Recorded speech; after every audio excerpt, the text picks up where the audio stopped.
Hi, welcome back to Barely Gardening with me, Justin Bear. In today's episode, I'm going to take these lavender cuttings that I took earlier in the season and transplant them into their own containers so that I can use them in my yard. This is the lavender plant that I took the cuttings from earlier this year. Then once I have the cuttings, I'll strip the leaves and I'll plant them in just plain sand and keep it moist until the roots start to grow. I always can tell when my lavender cuttings are ready, when the new growth starts to appear.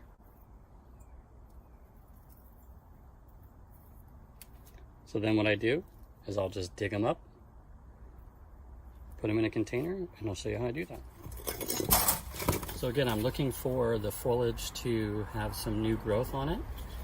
And then what I'll do is I'll just squeeze it, put some pressure on it, release the sand that's around each one of these plants, and we'll lift it up. And see, there's the start of a root. There, right there. I'll put that one back. Nice root system going.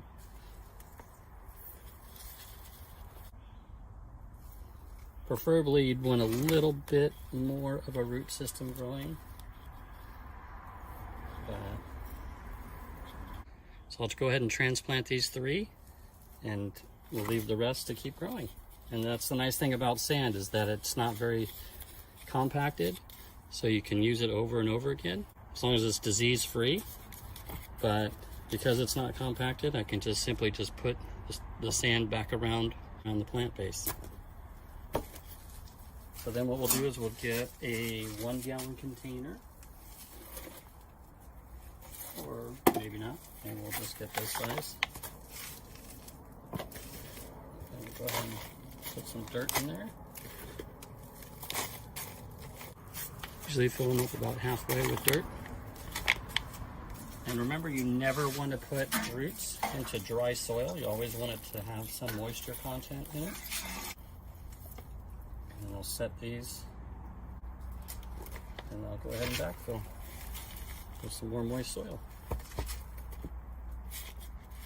And there you have it.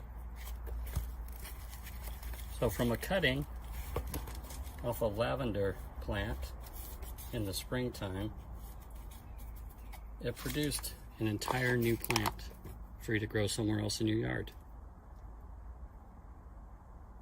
So again, we're in zone 9B in the Santa Cruz Mountains. It's mid-August.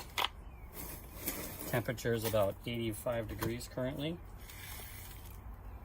And I'll keep these in part sun, part shade for about a month. And then I'll introduce them into the sun. By then it should be into the middle of September, and the temperatures should start to cool off in the evenings. So one of the great things about learning how to propagate is that once you know how, you look at every plant differently and you think, how can I incorporate that in my yard? So I hope you found this information helpful. If you did, like and subscribe. And until next time, happy gardening.